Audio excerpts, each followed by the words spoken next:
আসসালামু আলাইকুম। দর্শক, জামাতের নেতৃত্বে ৮টি ইসলামী দল বিএনপির ভিত্তি পুরোপুরি নড়ে দিয়েছে। বিএনপির ভিত্তিটা এখন কি জানেন? আগে কিন্তু ছিল আলাদা রকম। আগে আওয়ামী লীগের ভিত্তি কি ছিল? ৭২ সংবিধান, মানে ভারতীয় সংবিধান। এখন বিএনপির প্রধান ভিত্তি হয়ে দাঁড়িয়েছে কিন্তু ভারত এবং ভারতীয় সংবিধান।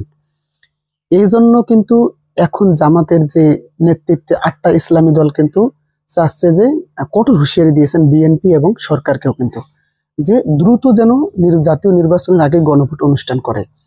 এবং বিএনপির ভিত্তিকে তারা কিন্তু নাড়িয়ে দিয়েছে। বিশেষ করে ইসলামী আন্দোলন বাংলাদেশের চরমোনাই পীর সাহেব বলেছেন যে বিএনপি যদি সংবিধানকে রক্ষা করতে চায়, এই সংবিধান যদি মানে, এই সংবিধান যদি থাকে, তাহলে এই সংবিধান অনুযায়ী কিন্তু আহ ক্ষমতায় কিন্তু আওয়ামী লীগ থাকে, সেটা তখন কিন্তু ২৯ সালে নির্বাচনটা হবে।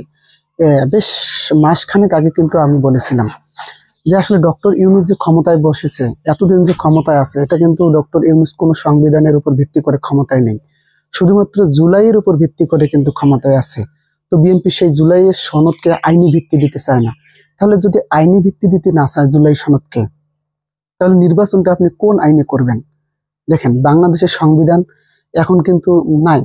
যদি বিএনপি কিন্তু সংবিধান এখনো আছে বলে মনে করে, তা সংবিধান যদি আছে এখনো, তাহলে সংবিধান অনুযায়ী কিন্তু ক্ষমতায় কে থাকার কথা? আওয়ামী লীগের কিন্তু থাকার কথা। কেননা সংবিধান অনুযায়ী নির্বাচনটা ২৯ সালে হবে, ২৮ সালের শেষের দিকে ২৯ সালে হবে। তাহলে মোটেও কিন্তু দেখা যাচ্ছে যে ডক্টর ইউনূসের তেমন বৈধতা নেই। কিন্তু ডক্টর ইউনূসের বৈধতাটা কখন থাকে? যখন জুলাইয়ের বৈধতাটা আপনি দেবেন। কিন্তু সেই জুলাইয়ের বৈধতাই কিন্তু বিএনপি দিতে চাচ্ছে না। বিএনপি ক্লিয়ার করে বলে যে কোনো জুলাই সনদের কোনো আইনি ভিত্তির দরকার নেই, শুধুমাত্র একটা নির্বাচন দেন। এর আগে কিন্তু বিএনপির স্থায়ী কমিটির সদস্য আমির খসরু মাহমুদ চৌধুরী বলেছিলেন যে ঐক্যমত্য সংস্কার কমিশনে যারা ছিলেন তাদের উদ্দেশ্যে বলেছিলেন যে আপনারা ঘরে ফিরে যান, এইসব কোনো সংস্কার টংস্কার লাগবে না। এটা কিন্তু আমির খসরু মাহমুদ চৌধুরী বলেছিলেন। তো দেখা গেছে যে জামাতের নেতৃত্বে এই যে ৮টি ইসলামী দল ৫টা দফা দাবি নিয়ে যে এর আগেও কিন্তু আন্দোলন করেছে, কিন্তু এবার আরো তারা কঠোর হয়েছে। পিআর পদ্ধতি, এই যে বিএনপি এখন বলে যে পিআর গেছে যেই পথে আহ গণভোট যাবে সেই পথে, কিন্তু না, আসলে বিষয়টা তেমন না। এখন তারা দেখেন আরো কঠোর অবস্থানে গিয়ে কিন্তু দাঁড়িয়েছে। এখন কিন্তু জুলাই সনদের আইনি ভিত্তি লাগবে, এটা এটা লাগবে। কেননা জুলাই সনদের আইনি ভিত্তি যদি না দেন, তাহলে নির্বাচন অবৈধ হবে, ডক্টর ইউনূস অবৈধ, এবং পরবর্তী যেই সংসদ, সেটা বিএনপি আসুক ক্ষমতায় আর জামাতে আসুক না কেন, যেই ক্ষমতায় আসবে সেটাও কিন্তু অবৈধ হবে।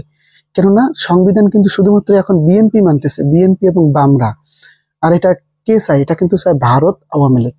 তাহলে বুঝতেই পারতেছেন যে যদি সংবিধান থাকে, তাহলে ৩ মাসের মধ্যে কিন্তু ডক্টর ইউনূসের নির্বাচন দেওয়ার কথা ছিল।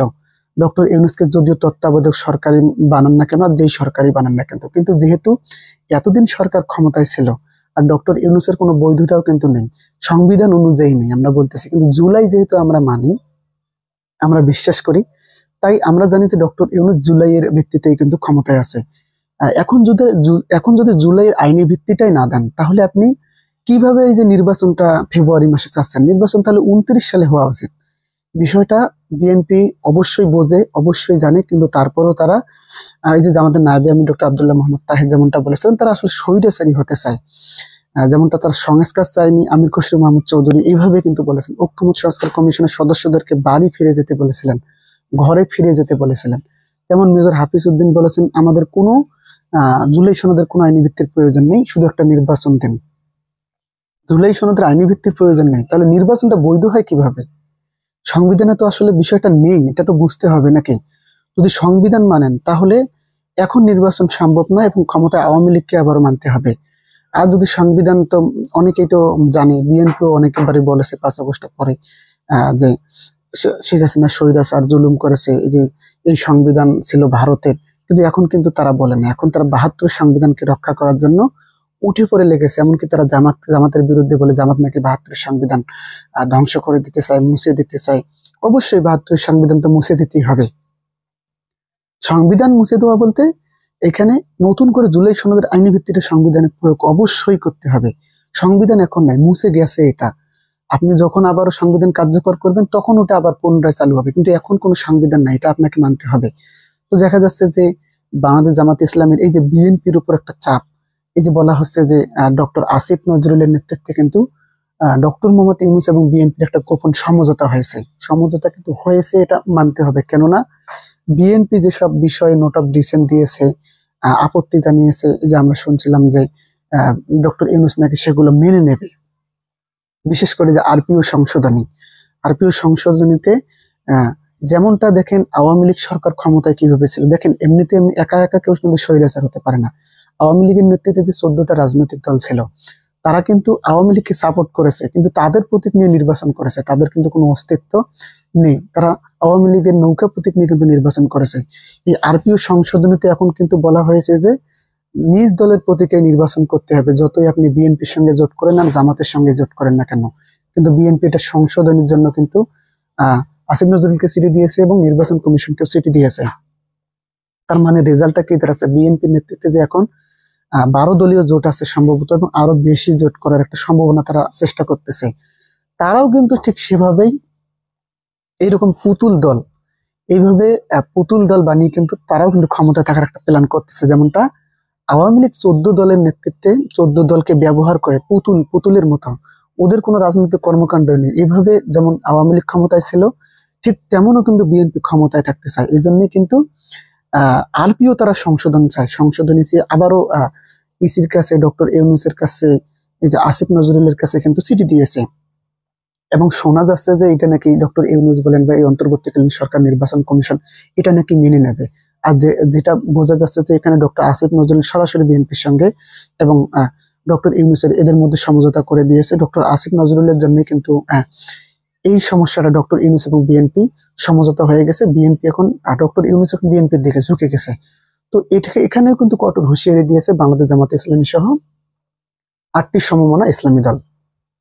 তার মধ্যে ইসলামী আন্দোলন বাংলাদেশ, এই যে মামুনুল হকের দল আছে, নিজামী ইসলাম সহ খেলাফতে মজলিস, বাংলাদেশ খেলাফতে মজলিস, এই রাজনৈতিক দলগুলো তো আসলে যেভাবে জামাতকে সহযোগিতা, জামাতে কিন্তু এদের নেতৃত্ব দিচ্ছে, আপনাকে এটা মানতেই হবে। যতই তারা বলুক না কেন নির্বাচনী একটা সমঝোতা হচ্ছে, জোট না। তারা কিন্তু যেমন এই বিষয়টাতে তারা ক্লিয়ার করেছে যে জোট হচ্ছে না কিন্তু জামাতের নেতৃত্বে, কিন্তু জামাতের নেতৃত্বে কিন্তু তারা এই কাজগুলো করতেছে, নির্বাচনে জোট হচ্ছে তাদের মধ্যে।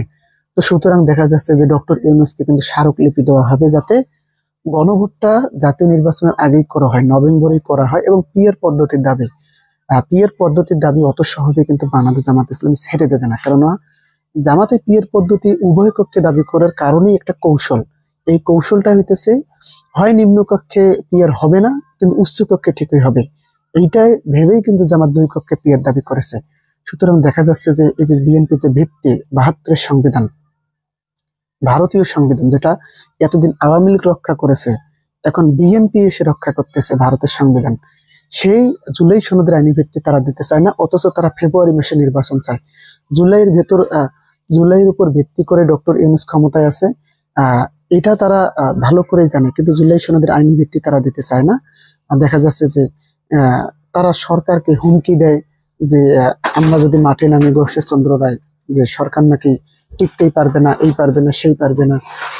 যদিও এটা আমরা নাটক হিসেবেই মনে করি, কেননা বিএনপি কখনোই এই ডক্টর ইউনূসের পতন ঘটাতে পারবে না যতদিন না জামাত ডক্টর ইউনূসের পাশে থাকবে। এবং ইসলামী দলগুলোর এই যে একটা ভূমিকা, এটা কিন্তু বিএনপি হৃদয়ে কিন্তু কম্পন কিন্তু সৃষ্টি করে দিয়েছে। যখনই ইসলামী দলগুলো এক হয়, তখনই কিন্তু ভারত বাম এবং এই যে বাম ঘেঁষা রাজনৈতিক দল, তো এখন বিএনপি সেখানে যোগ দিয়েছে আওয়ামী লীগের জায়গায়। যদি তাই না হতো, তাহলে বিএনপি কেন জাতীয় নির্বাচনের দিন একই দিনে গণভোট চাই? জাতীয় নির্বাচনের দিন যদি একই দিনে গণভোট হয়, তাহলে নির্বাচন করার বৈধতা এই সরকারের কি, এটা তো বুঝতে হবে নাকি? কোন আইনের ভিত্তিতে আসলে সরকার নির্বাচন করলো, সরকার এতদিন ক্ষমতায় থাকলো, সেটাই তো আসলে বোঝার বাকি রইল না।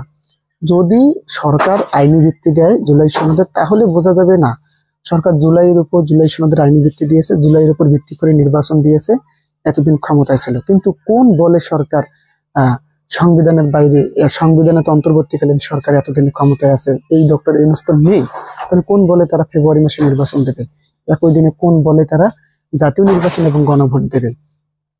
তো দেখাই যাচ্ছে আসলে বিএনপির ভিত্তি 72 সংবিধান এবং বিএনপির ভারত প্রেমীর ব্যক্তিকে কম্পন ধরে দিয়েছে কিন্তু জামাতের নেতৃত্বে 8টি ইসলামী দল।